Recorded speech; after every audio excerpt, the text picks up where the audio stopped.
Hey everybody, what's going on? This is the Getting Started podcast, and as always, I am your host, Sean Bustard. Tonight I've got a very special guest with me, good buddy of mine, overall badass dude, and you know what? Let's jump right into it. Ladies and gentlemen, Cesar Espino. What's Hey up, Sean, buddy? what's going on, brother? How are you? How you doing?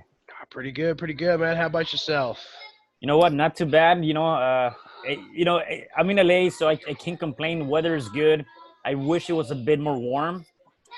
Except still good. It's not bad.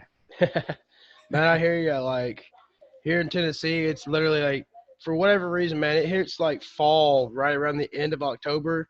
The Yeah. skies turn gray and it just rains. Like, we don't get no snow anymore. We Okay. haven't even really got ice the last couple of years. It rains and stays cold. Not cold enough to freeze, just cold. Yeah. And Yeah. it's Yeah. of course, then again, the last, I don't know, 2 weeks, it's been like 65, 70 degrees. I'm like, Oh. what's going on here? Yeah. Right. Right.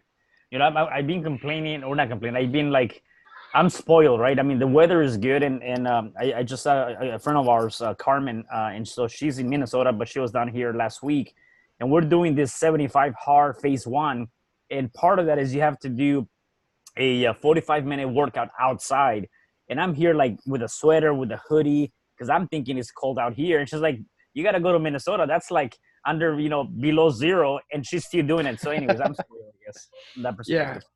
Carmen is definitely a trooper, man. I don't know. I'm gonna say I don't know if I could do it. I would make myself do it, but man, it'd be real hard to get out there because it's 37 degrees here today and I'm freezing. So Yeah, yeah, it is, and it's tough, especially when you got to do a 5-minute cold shower. So oh, how that's is tough. that? Yeah, That, let's that say one's tough, man. That one's really tough for me. I like the warm weather. So, anyways, I feel you. I feel you. All right, well, Cesar, man, let's dig right into it, man. Let's get a little bit sure. into your background, man. I know you're immigrated from Mexico when you was young. Give us a little bit of that story and how you got to America. And Yeah, uh, for sure. So, for many people that don't know, I was actually born in Mexico City, and I came here at the age of 10. That's when I was brought here. I didn't come; they brought me here, right? Which is actually, I'm glad they did. I'm glad I stayed, and I'm now here. Except, for me, it really started when I was born, right? And that's really, to me, that's my turning point. It is that moment of life that really changed the course of my life. Unlike many people, I would say, I was actually born to a very humble, poor family, right? So, for people that don't know, in Mexico, there's actually there's different classifications, social classifications, and it all depends based on your wealth. How much money do you have, right? So we were the lowest of the lowest. Like, we didn't have anything, right? And so that was number one. So I was born into that society. Number two, I was born into just one parent. I never met my dad or my biological father. Never met him. No, I don't even know his name, to be honest with you. And so actually, my last name is from my mom's side, and her family, right? I don't even know anything about this guy. And so now I was born into a really poor society. I was born into just one parent, and I was literally, it was just my mom, my grandma, my older brother, and myself. And we were living in what we consider to be a very small house, literally about the size of a room, 250 square feet. That was our home. And the that's like the interesting size of part, my bedroom. exactly, right? It's like the bedroom of many of us, right? And so that was the size of that. And what's interesting about it, though, is that for us, we saw that as being our home, right? Although we didn't own the land, we lived there, and that was our home. And I posted a couple of pictures on Facebook, to show where I came from. And so the house was made out of plywood, sheet metal. There was literally no insulation. There was no floors. There's nothing. Clearly dirt, and that was the house. Yet it was good enough for us, right? And so, I mean, that was the society you were born into. So you kind of accept that, right? And you just continue to go about it. It didn't happen until 3 months into my fourth birthday, when I want to say that's really when I grew up. And what I mean by that is that I was only 40 years old, except my mom at that time, she decided to take a leap of faith on her own. And she decided to actually leave us behind, my older brother, my grandma, and myself, leave us behind so that she can migrate and chase the American dream, right? As many people do. And again, when you think about it from that perspective, now that I think back, it's like, okay, I see what she did. Yet back then, as you're a kid, as you know, you learn from the ages of 1 through 7. So you're looking out for that mother or father figure. And if they're not around, you tend to start blaming yourself, or you tend to start thinking like, what happened? What did I do? Why did my mom leave? Or what's going on here, right? Yeah, for real, And man. so, yeah. So when you think about that, it's like, man, what happened? And so that was a turning point, because I had to learn how to start working. So as a matter of fact, that's when I started working. I started working at a flea market, right? They call it tianguis in Spanish. It was at a flea market, and we were selling waffles, we were selling taquitos, we were selling donuts, we were selling whatever you can think of. We were selling food. It wasn't enough, though. It wasn't enough for us to survive. And at the end of the day, it was difficult. A lot of times during my childhood, I don't have a childhood actually. And during my childhood, I didn't have the luxury to go out and play with friends and do all this other great stuff, or get out of school and just go play soccer. That's what people do in Mexico. People do. And we didn't have the chance man, to do I that. grew up in a house that did soccer, man. My All right, dad's that's cool. from New Zealand, so yeah. that's All right, what we there you did. go. Yeah, exactly. So everybody in Mexico, that's the kids who come out of school, they go play a ball game. I didn't have the luxury to do that. As a matter of fact, if I did, I would get in trouble by my grandma. She would literally pull me into the house, and so this was my life. I would get up, go to school. That's one thing that I'm grateful about my grandmother, is that so she raised me after my mom left. She raised me that she was very a firm believer in supporter of education. So she always wanted us to go to school, whether we had the means or not. We had to go to school, whether we had the clothes or not. We had to go to school, which was good, So, anyways, I will go to school. I'll come back and either eat whatever there was to eat, do my homework, and then work, or work because we have to get a job done, and then eat, and then do my homework, right? And so that was my life. And the times that I would get out to play or do something, I would literally get in trouble. Like, and you can probably relate to this, like, and obviously it doesn't happen nowadays with kids nowadays. Oh yeah, kids these days are soft, man. They got all those laws that protect them from this, that, and the other. You didn't have that back then. No, exactly. My grandma will whoop my butt and just bring me in with a belt or something, And so I mean, whatever they could find to just swing with. I remember my mom would make us go out to the tree in the backyard and pick a switch, and that was the worst. Oh my God! I'll take a belt over the switch any day. Yeah, exactly. So that's exactly what would happen, is like she'll bring me back in. And again, I didn't. I mean, back then you're a kid and you're like, why? Why? Why did I have to do this kind of thing, right? Again, we were doing that to survive. There was days that we didn't have anything. We all have what I consider to be the Mexican specialty dish, which is a tortilla with a grain of salt. That's all we had to eat from time to time. And so, it was difficult going through that experience. And again, my very first 10 years were very, very difficult. We graduated from the flea market because we were not making enough money. That then we ended up getting sewing machines. So my grandma had a sewing machine. I had my own. My older brother had his own. So we used to sew clothes for dolls so that we can actually, make extra money. And that's what we did from time to time. So if you ever need a stylist, I can probably make your clothes too, man, because I know how to sew. So, Hey, man, it's a good skill to have. I mean, I know I had to kind of learn that one out on my own. I was like, I think I was in the 7th or 8th grade, man. I tore a pair of my favorite jeans. I tore a big old hole in them. I was like, I know we've got needle and thread around here. Maybe I can fix them. I did this hack job of a sewing job on it. Oh, it was bad. But hey, it worked. It held together, and I wore those pants for like another 2 years after that. So hey, see, there you go. It worked. No, yeah, you know what? It came in handy. Like I would say about 4 years ago. Back then, I was dating a girl, and one of her good friends for Halloween, she wanted to be a Pocahontas. So instead of going and buying the dress, I actually cut it, made it, and sewed it for her. And it came out pretty good, man. I got to show you the pictures. You're going to be like, wow. Nice. So anyways, scored some awesome brownie points there too as well. Yeah, exactly. So, I started doing this. So I learned how to do that. So I think a lot of it alludes to me working hard when I was a kid. And finally, at the age of 10, I came to the States, right? And I was brought in here. Except that was another one of those moments where I'm like, man, my mom finally came back at the age of 10. She came one time when I was 7. We came to the States for 2 months. We migrated for 2 months, and then I went back to reality and had to go back to work, which I still don't understand why I have to leave when I was already here. And I already went to the trouble of crossing the border because I didn't come in. Now I'm not a U.S. citizen. Back then, though, I came illegally and I crossed the border, and I just don't know why I have to go back. It is what it is. Fast forward, when I was 10, she finally came back again, and then we went back. I think at that point she had more financial stability, and I think that's the reason why we didn't stay the first time. I'm just assuming, because she had more stability. So she came back for us, and we went back to the States, and finally I stay here. What's funny about that though is that, being here, I felt out of place. I was 10. I couldn't speak, read, or do anything in English. I couldn't communicate with no one. I have no friends, and everything was foreign to me. Right? I mean, if you go to Mexico, I don't know if this is even a term. All you have is Mexicans. That's it. You don't have nothing else. You come here, you have all these ethnicities, all these different cultures, Oh right? yeah. And so it's so different, and then now you don't know anyone, right? And so I felt so much out of place that I ended up telling my dad, who I recognized my dad today. Back then, he was my stepdad. Back then, he had married my mom, and I didn't really see him as anything other than just a stepdad. Now I call him my dad. So back then, one day I was very angry, and I told my dad, I said, you know what? First of all, you're not my dad. Number two, so you cannot tell me what to do. Number two, I don't belong here. I want to go back to Mexico. By then, my grandma had already gone back. When I think about that now, I realize, like, man, I'm glad he didn't send me back. Number one. Number two, I'm glad he didn't go off on me, or he kind of saw, and understood that I was going through some phases. Except I was very angry.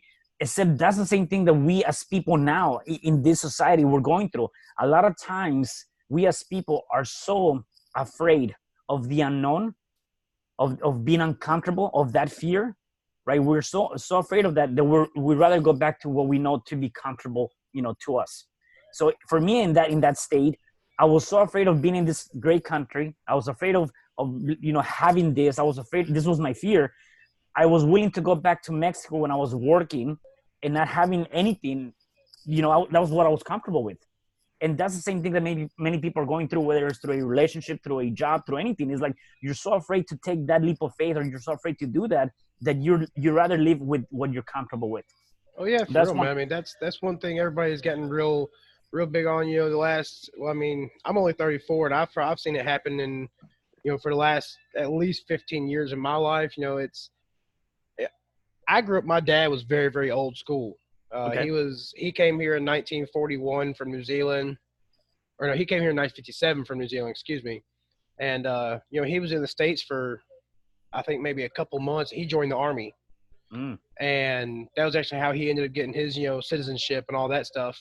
Yep. And once he was in the Army, he was a drill sergeant for years. There was none of that like soft, cuddling, coddling shit in my house. It was not allowed. at the age of 10 years old, I can make my bed and then you could bounce a quarter off of it. Like he was very strict. Wow. Yeah. Definitely very, very, very hard, old school style, tough love. And, that's just how I grew up. You grew up with the school of hard knocks as well. And, Right. today it's a much softer land. And there's a part of me actually feels sorry for a lot of the kids these days. They don't get that thick skin that prepares them for life once they get out, in the real world. Right. Exactly. Everybody thinks, you go to high school and graduate and you go to college and everything's going to be hunky-dory after that, and it's just not the way it works anymore. No, right. And again, I feel like part of that is we're also disabling the kids nowadays, right? They're being handicapped based on those those things that they're taking place. And so again, I see it so much. I mean, for me, I think that was the first time that I realized that I had to get uncomfortable, right? I mean, again, being here, not knowing anyone, not being able to speak to anyone, it was tough. And the fact that my dad didn't listen to me, I was uncomfortable.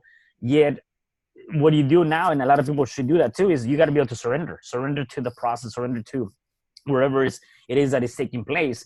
And once you're able to accept what it should to be for you at that moment, and you surrender, then you start thinking differently, right? And I think that's what I did too, right? So that was for me the very first time that I saw one of those, pivotal moments that I said, okay, I need to surrender, and I did.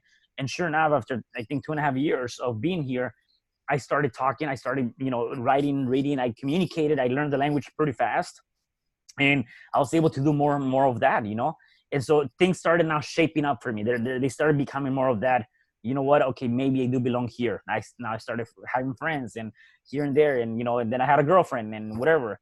And then that led to another one of my downfalls, or maybe yeah, it was probably my biggest it is actually my biggest challenge, yet my biggest blessings, because I met up a girl, and when I was 15, we got pregnant, except she got pregnant, I didn't, but we got pregnant, and I had my daughter at 16. So now I was like, holy cow, I'm a kid raising a kid. You Yeah, so know, not I only just are you having to go through all the challenges of being an immigrant over here, you've just now kind of yeah gotten situated like, all right, I think I've got this figured out. Well, boom, all of a sudden you're dad. And that, I was I didn't have my first one until I was 28. I had, a couple step kids I was raising yeah before then. But there's a difference that happens. Like, I don't care who you are, what your financial situation is, what your mental situation is. Nothing prepares you for that moment when you're like, oh oh no shit, I'm a dad. yeah oh yeah man, that was you're right. I mean, it's like, what did I do? Did I run away? I mean, like, I was like, man, it was like crazy. It's funny because my ex's mom, parents, ended up not supporting her in this journey. Luckily my parents support me, and so I had a little bit of that support, yet I had their moral support, and they were helping me too, except I also knew that I had to go back and work or run away, right? And I see that a lot too. I mean, even now, I mean, I see it a lot. People just tend to walk away and whatever. And that was a me, because again, I didn't have a father, so I didn't want my daughter to grow up without a father. I didn't want my daughter to go through that. I even told my daughter, I said, you know what? I'm gonna make you a promise, and that is that I don't want you to go through the same struggles that I did. I don't want you to, in my mind at that point, is like, I don't want you to work to survive like I did. And so that just created more work for me because I had to go to work. I remember delivering newspapers, LA Times, as a matter of fact, excuse me, LA Times. I used to deliver LA Times at freaking, 12, 1, 2, 3 in the morning, and just go and you know, throw the newspapers, to the neighbors, and that was one of the first things that I did, because at that time I was still considered to be an immigrant, so I couldn't really get a permanent job, and so I was delivering newspaper, and that was tough. And then going to school, right? Because again, I was engraved of go to school, get a good education. So Yeah, I've because I always was been a fixing to really good ask you student. if were you able to finish school with having a daughter and then having to I overcome all did, the and challenges. I did, and that's probably what made it more difficult for me, because I've always been very dedicated to school, because that's what was engraved in my head. And so I continued to go to school, and it was tough to do that. Finally, once I was able to kind of have uh, the ability to work at a place, my first job was actually AMC theaters, the movie theaters.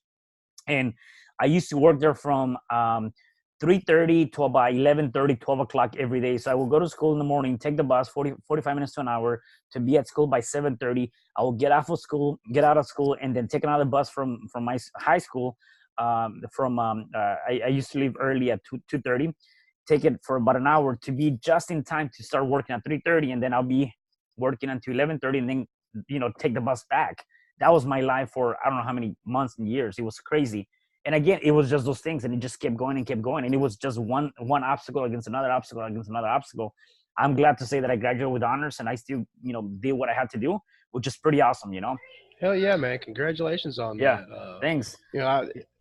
Coming from kind of a small backwoods town that I grew up in, my freshman class was some ridiculous number. It was like, think, because the way they did it in my county there where I went to school at, they took the east side of the county and the west side of the county and combined them all in the same high school. So my freshman class Mm, was somewhere around, like, I don't know, almost 1,000 people, something like yeah, that.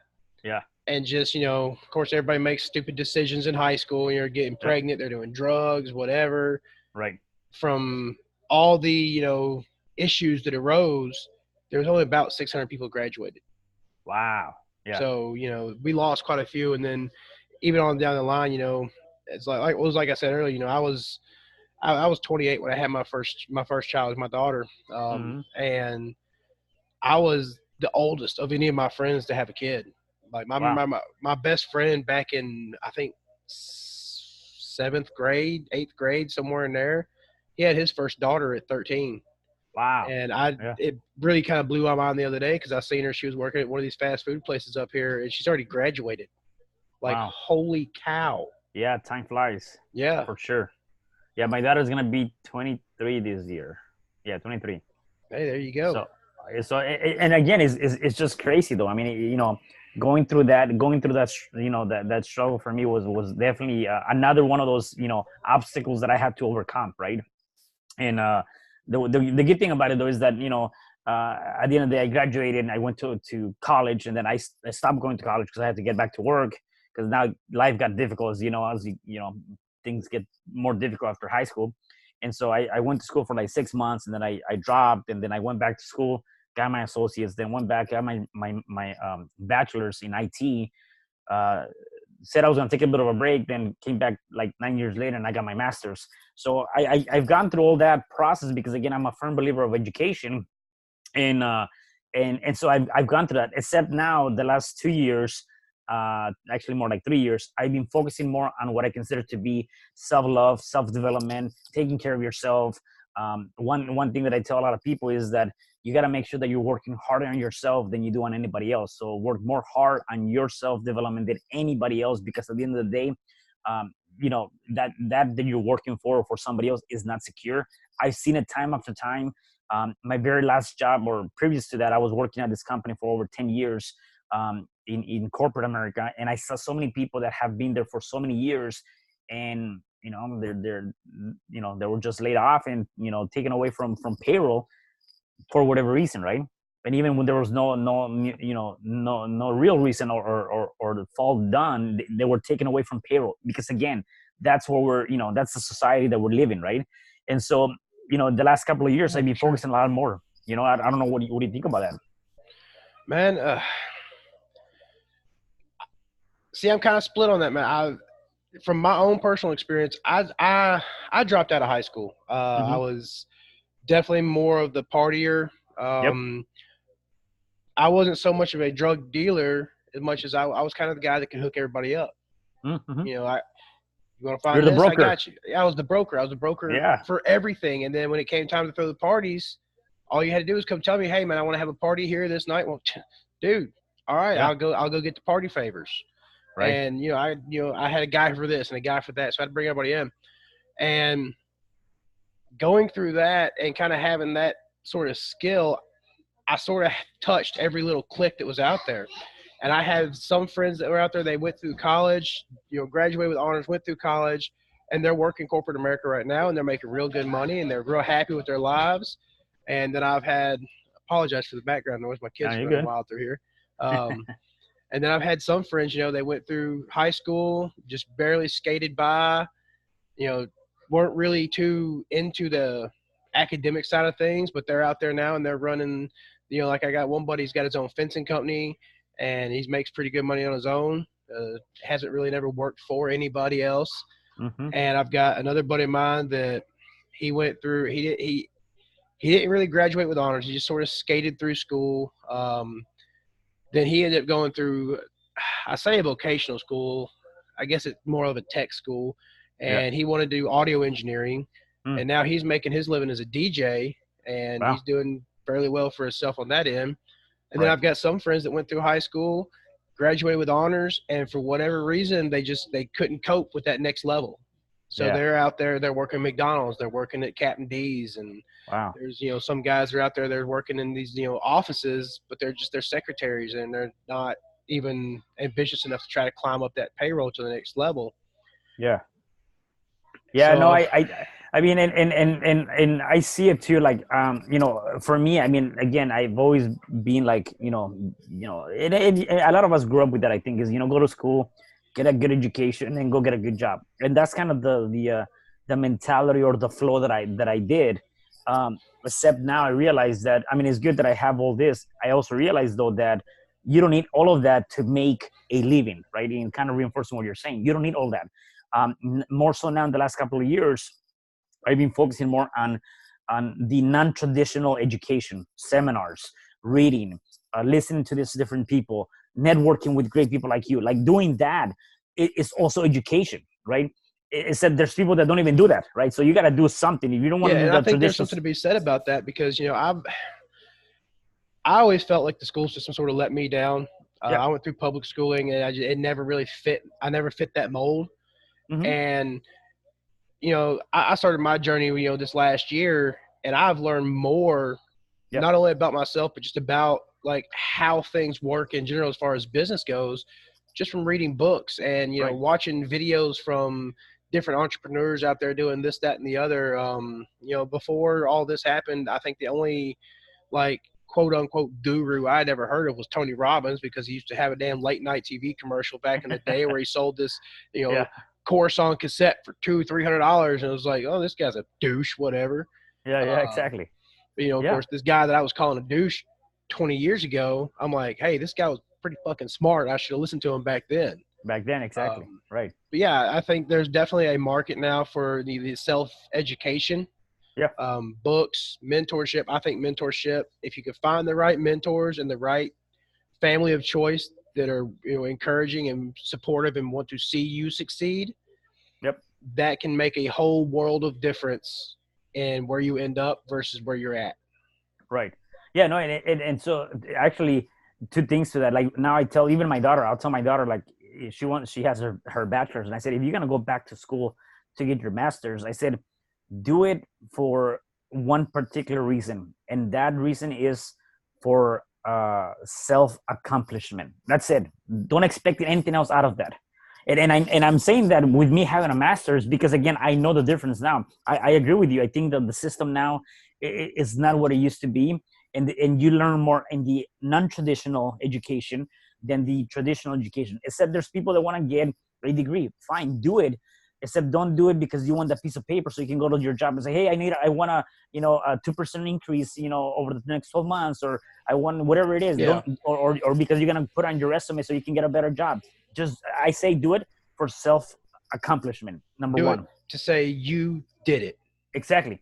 That's it. Well, it's like I saw a post on Facebook or Instagram or something this over the weekend sometime. Had this long list of, for this job, it was a long list of qualifications and prerequisites they wanted you to have. And I think one of the things they had listed was a master's degree. I was like, Wow. damn, how much does this job pay if they want all that? The job paid $22. Really? $22 an hour. I was like, oh, no. Like, Yeah. I'm an electrician. That is my current day job. And man, it's hard to even get me out of bed for less than $22 an hour. Yeah. So, it's, if you want me to have a master's degree just doesn't go where everybody I think thought it would go, 50, Not anymore, for sure. Yeah, I know. Cause back when I was in high school, which, I mean, it seems like so long ago now, but it really wasn't. They preached that to us, where are you going to go to college? Where are you going to go to college? Well, hell if I know. Yeah. I have no idea where I want to go to college. I have no idea what I want to do with my life. I'm, 15, 16 years old. Find me a 15 or 16-year-old kid somewhere that has an absolute rock solid plan for what they want to do in life. Right. You can't do it.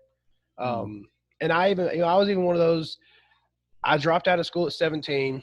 I went and I got my GED just because I knew in the back of my mind, without a GED or at least something, I'm not going to get a job anywhere. Nobody wants to hire, just a regular old dropout anymore. It's not like it was back in the old days. So I got my GED. I went out in the workforce for, I don't know, 2 or 3 years, just out there, grinding, making some money, partying, still doing the same old crap I was doing in high school. And then my situation was a little bit more unfortunate. I ended up kind of, I guess, sort of hanging around the wrong crowd, and it landed me in jail. Got out of jail, sort of kind of hid away for a little while to sort of figure things out. Got myself cleaned up off drugs, decided, you know what, well, here's what I want to do. I want to try to go to college myself. So I went and I took because I didn't stick around school long enough to do the ACTs and all that. I didn't need all that. That was, bullshit for the, smart kids. Yeah. And not to undercut myself. I was always fairly intelligent. I just I wasn't that academic. That was not your cup of tea, man. Exactly. So I did. I went out and, I got the ACT for Dummies book. I was like, yeah, I'm going to study this and it's going to work out great. So I did. I read the ACT for Dummies book cover to cover one time. Put it down. 2 weeks later, I went and took the ACT test. I scored a 29. And at that time, I didn't know that a 32 was as high as you could get. So I'm sitting there dog cussing myself like, a 29, what the hell was I thinking? Blah, blah, blah. And that's when I, read a little further down, and my mom was the one that figured it out. She's like, but you can only score 32. I was like, Oh, really? So I did good. And then I yeah. went to the college that I chose to go to. I chose to go to Middle Tennessee State University. At the time, my passion was all about radio and TV. I wanted to be the guy behind the scenes in the director's chair and all that. Yeah. And I remember going to them, and they just looked at my test, and they looked at my test scores. They were like, so why do you want to come here? I was like, well, for this, this, and this. They're like, no, you don't understand. Why do you want to come here? Like, they were making themselves, they were downgrading themselves because I had this high score. It was like, oh, like, well, you can go someplace else. Like, you have more potential. Like, what the hell you're doing here? Yeah. And then of course that didn't work out because I was a recovering addict going to a college town. And that was one of the biggest mistakes I probably ever could have made. Yeah. I don't regret it. I learned a lot. It made me, a lot of who I am today. Yep. Made a lot of amazing friends that I still have, conversations with up to this day, but it definitely didn't work for me. I'm not saying it doesn't work for everybody. Right. But, right. It's definitely one of those things that if you're going to go and you get that, you make that step up to get those big degrees, masters, doctorates. Yeah, I'm all for doing it for the accomplishment of it and mostly the mental perseverance of getting to that point. But in today's world, I don't, unless you are going to be an actual doctor and you are going to be performing surgery. Exactly. And there's certain things that you have to, there's no way around. Again, if you want to be a lawyer, you have to have a law degree. If you want to be a doctor, you have to have the degree. Except if you're not, I go back to that and just do it for a self-accomplishment. Utilize that as much as you can, for yourself only, that you did it, give yourself a high five and just, learn the non-traditional way. And you were talking about getting the networking and mentors and things like that. I totally agree. I myself have some mentors myself too, and one thing that I learn a lot too is that in these communities or the group of people you want to be talking to or the people that are going to be helping you, I believe that you are the average of the 5 people you hang around with. I do believe that. I will take that further though, and I say that those 5 people should be consisted of 3 types of people. Number 1, you want to have people that are playing at a higher level than you are. They're at a higher field than you are, except they're willing to help you out. They want to see you succeed. You were talking about that. They want to be able to see you succeed. It could be a mentor. It could be somebody at a higher level, and they're willing to help you out, right? And so you want to have those people in your community. Someone that kind of has that teacher mentality. Right, exactly. The second group of people, I think, is people that are playing at the same field as you are, same level, except they don't see you as a competition. If anything, they see you as a partnership. They want to do joint ventures. They want to edify you. They're helping you out. They're telling you all these great things. You want to have that person, those people in your life. Because if you think about it right now, there's a lot of people that are your friends from high school or from work or even family members. They're dogging you. They're telling you off. They're telling you cannot do this, right? And they're at the same level as you are. Yeah. So you want to get the other kind of people, And the last group of people is people that are playing at a lower field than you are, that want to be you. Because just like you have a mentor, you want to be able to reach down and pull them up with you and help them out. It's that journey, it's that cycle.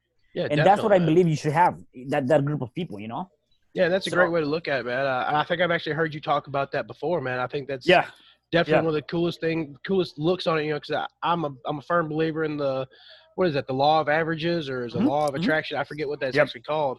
The law of attraction. Yep. But you are most definitely the average of the 5 people you hang out with the most. And the fact that you have to have it's kind of like, and I've said this before a time or two, I don't know if I've said it in public or just in private. It sort of kind of has like I look at it sort of as a way of Star Wars. Like, there was always that one master to have all the power, and there was the apprentice that craved it. And then you got to have that middle ground where everybody can kind of meet together. You're on the same field, and you're like, all right, guys, here, let's sit down, look at this. And that's where I think that's where the whole mastermind comes from. It's like you have this group of people who are already doing it. Mm-hmm. You've got this group of people who want to do it. And you've got these people in the middle that they're kind of doing it. They're just not where they want to be yet. Right. And when you put all those people together and get them all talking and sharing ideas and working together, collaborating, it just makes for, a great environment and a great, what's the word I'm looking for here? I guess almost like an incubator Yeah. that could, spawn all this incredible stuff on the back end. Right. But it takes, those people have to find each other first. Yeah, exactly. And again, and I think you find a lot of that through these mentoring programs, or through these networking events. I mean, as you know, I'm a real estate investor, so I do go out to a lot of real estate investing seminars, just because you find a lot of great people that are doing the same thing that I'm doing. I'm also big on dealing with the mindset and all that stuff. So that's how we met too, through the Tiffany and Sid's, because of that. And I met them through our mentor is the same mentor, which is Marshall Silver. So I met him there. I've been part of that community for a little bit longer. Again, you find a lot of great people, and one thing before I forget, you were talking about, your background, and how you were in jail, and you came out of that, and you went through that. Again, a lot of times though, we have to go through some pain, and recognize that pain, and become better to move in life. And what I mean by that is that a lot of times people get hung up on the past, and they see the past as a validation. And so if you keep doing the same thing over and over again, you're not becoming any better. I myself, just like you, except I've been to jail twice myself, because I did stupid shit too. I did stupid things, through my years, anger issues, things that I don't say that I'm proud of. And obviously I was stupid, at the end of the day, it was dumb. And so again, yet you learn about it, right? And you come out of that.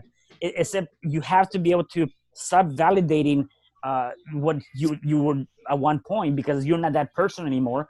It is a lesson. It is an educational aspect that you can take to move forward in your life, right? So that's something definitely. that I always see. Oh yeah, and you find so many people these days. They're living in the past. They're trying to relive the glory days by just being nostalgic all the time, and they're not moving forward, man. I've always been a big proponent, even when I didn't feel I was moving forward myself in life. Of if you're not moving forward, you're dying already. Right. Yeah. And I've got a lot more years on this earth left to go before I want to feel like I'm dying. That's part of why it's part of what got me started on this journey. Is like, yeah, awesome. I worked in the fast food places. I've worked in the sit down restaurant eateries. I've worked in hell, man, just about every field there is, really. But the only thing I haven't done, I don't think I've ever had a desk job that I just sat there and did paperwork, and thank God for that, I guess. But for the better part of the last 10 years, I've been in the construction industry, and it's like, and I noticed kind of the same thing when I was in the factories. Once people get in there and they do it for so long, you almost watch their souls start to die.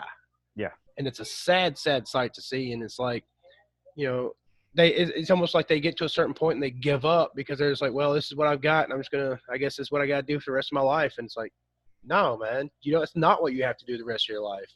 If you want to do better and be better, get out there and learn something new. Right. Try something new. Just do it. If you fail, so what? You learn something. It's an experience that you'll never get back. Yep. If you fail, all right, cool. What did you learn from that? Get up, try it a different way. Yeah. And that's where a lot of people get hung up and get lost. They fail. It's like, oh, this is not for me. This isn't going to work. Whatever. I mean, I've lost thousands of dollars in my real estate business just because, I was not, I didn't have all the I guess the knowledge. I actually started my real estate journey back when I was 24, 25, so 2004, 2005, and I had a lot, and then I lost it all. I had properties, and then I got foreclosed. I got short sale, 10 years of bad credit because I didn't have the knowledge. I didn't have a mentor. I didn't have no one teaching me, right? Then I got back into it again, a couple of years back, and even through that, I had a couple of cases where I lost money too. It's part of that, though. You got to keep going and going and going, right? And that's one of the reasons why I also decided to take my leap of faith, because, I was working for corporate America. I was making way over six figures. I had a very comfortable job, with all my degrees. I had a very comfortable job. I was working for a corporate worldwide company. I was doing good. I just didn't feel deep down that I was, that I was complete. I needed to do more. And so I decided to take my leap of faith. I left my six-figure job, all my benefits. People were telling me, you're stupid. Why are you doing this? What are you thinking? Kind of thing. And I'm like, at the end of the day, it's my dream, not your dream. So I'm going to follow it somehow. And if I drown, I'll drown. If not, then you're going to be asking me how I did it, kind of thing. Right. I'm Exactly. glad I did. I'm glad I did, because, it hasn't been easy. I know that for a fact. Yet it has been very rewarding. I feel like I'm less stressed. I feel like, I have done more for myself. Right. And so one of the things that I did is I wrote this book, You Can Overcome Anything, Even When the World Says No. And it talks about what we're just talking about right now. It talks about, me being in jail a couple of times, me having my kid, me having so many down times, many times that I fell down and I had to get up and do it over again. It talks about me leaving my corporate job. It took me 7 months to literally, when I said I was going to do it, I didn't do it. I got cold feet. And then it took me 7 months to actually do and leave my job to do what I'm doing now. And so it's just one of those things that when I wrote that book, is like, how can I get to more people so that people can see that at the end of the day, it doesn't matter which background you're coming from. It doesn't matter where you were born. It doesn't matter if everybody has different things going through your mind. Is you can overcome anything, even when everybody else, your friend, family, the odds, the world is telling you can. Yes, you can, because it's all in your head, right? And so that's why I decided to write that book. And again, that's I think what many people should realize as they're looking to, what do I want to do in the next 5, 10, 15, 10 years from now. Oh yeah, for sure, man. And that's one of the things that's like, I don't even know how I know I've said it a million times. It's like, Yeah. especially being in construction industry, man. When I first started this, I would tell people, hey, yeah, man, I'm studying this. I'm trying to learn how to do this. And they laughed at me. Well, what the hell you want to do that for? I was like, because I don't want to do this and be 50 years old and my whole body be just breaking down on me. Right. So it's like, if I don't want that to happen, what do I got to do to get away from it? Well, I got to do A, B, and C in order to get to X, Y, and Z. Right. Well, hell, if that's all I've got to do, let me give it a shot. Yep. You can bet on anybody else in the whole world, and you're still playing it safe until you bet on yourself. Right. But in all honesty, betting on yourself, if you know yourself, is the safest bet you'll ever make. I know, go back to whenever I really kind of got off the drugs and got away from the whole party lifestyle. I was one of those guys that, you looked at him, was like, oh man, he's so far gone. There's no way he's addicted to come this. back He's and addicted recover to from that. Yeah. Well, I bet on myself, like, I can do this. I can beat this. I can overcome this. And I did. And it was hell. And then I went to work, and I, got through the whole college bullshit and had to do it again. Went back to work, and hell, man, I worked here, there, and everywhere doing this, that, and the other. And it got to the point where I was like, this just isn't working for me anymore. I can't keep bouncing job to job to job. Well, what am I going to do? Right. Well, I guess I'll go back to school. And that's what I found, a vocational school to go to. I went to a trade school, and funny story, I actually went to school to do solar work. Oh, okay. I went to go be a solar electrician, basically, and I had this mindset of, I want to get to California. For whatever reason, my brain kept telling me, California's the answer. California's the answer, man. I was like, well, okay, sure, I'll do this. And that's going to be my ticket to California. Yeah. Well, in the process of doing this vocational school, I ended up, knocking up my girlfriend, who's my wife now, and we had our first child. And of course, I'm like, all right, well, now I've got the school done. Shit, I've got to find a job doing this. Now I've got to make this work. And just by happen chance going through the school, I took a chance and I went and got my electrical license while I was studying to do all the solar work. They kind of went hand in hand. Right. So I had to learn a little this to do a little that. So, all right, well, so I went and I took the test and I got my electrical license and got out of school. And for a couple of months, I had to go back to the factories working just till I could find something. Company out of Kentucky took a chance on me and said, hey, man, we're willing to pay you this, that, and the other. Come up here and work for us. All right, sure. But I was going up there, Monday mornings at like 4 o'clock in the morning. And I wouldn't get home until Thursday evening at like 7 o'clock, 8 o'clock, 9 o'clock in the evening time. And here's my wife. And like, I started with that company 3 days after my daughter was born. Wow. And it was just like, I've got to make it work. Yeah. And it's just one thing after another built on top of itself to the point where it's like, you know, it took me a while to realize it, but as long as I bet on myself, it's almost like I have all the cards to play. I can set it all up and do it myself, and I know because of what I've done, what I've gotten to this far, that I can keep going further. As long as I Right. bet on myself, you know, there's nobody that can stop me. Yeah. Yeah. And you know, and there's I couldn't say it any better. There's a in African proverbs. It says, "If there's no enemy inside, then there's no enemy outside that can harm you." Right? And kind of going back to what you're saying, right? If there's no enemy inside you, and at the end of the day, with yourself, you believe on anything that there's no harm, nothing can stop you outside. And so that's the challenge that many people have, because I've been through that too myself. Is like you have that challenge where you have all of these limiting beliefs, and then you have all these different thoughts coming into your head. And so that's why I decided to really do a lot of that self-development and self-care, and just continue to work on my mind, continue to work on that, because that's the only for me at least, is the best way that I can get to that next level. Like if I really want to continue to grow in this journey of really empowering and helping people out in myself, I have to keep doing that, in working on myself. And that's part of the reason why I keep going back to a lot of seminars. I'm very active on the seminars that are for self-development. I'm very active with people that both of you and I know, that we're working together, just because again is that level of commitment that I have. Because I don't, I don't want to keep going back to something that was in the past, right?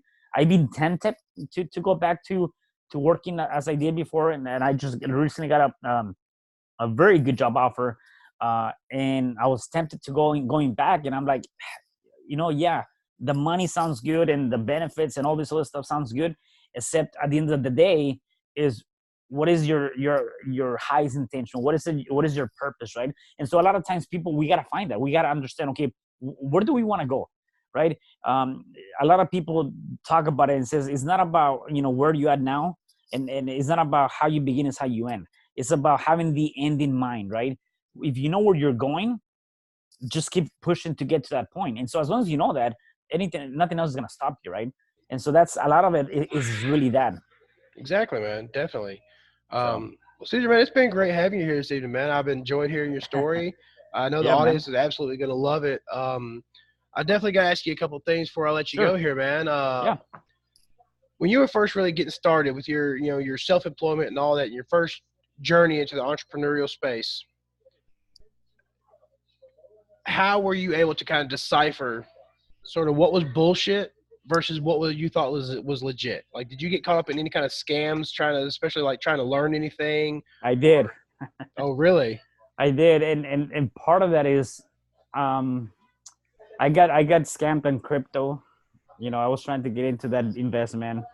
um I got scammed in one particular deal where I lost about $10,000 on a house deal. Although I've already been doing that, it's just amazing that so it was hard for me to know everything that I did in those particular trades that I lost collectively between both of them. I think I lost about $20,000.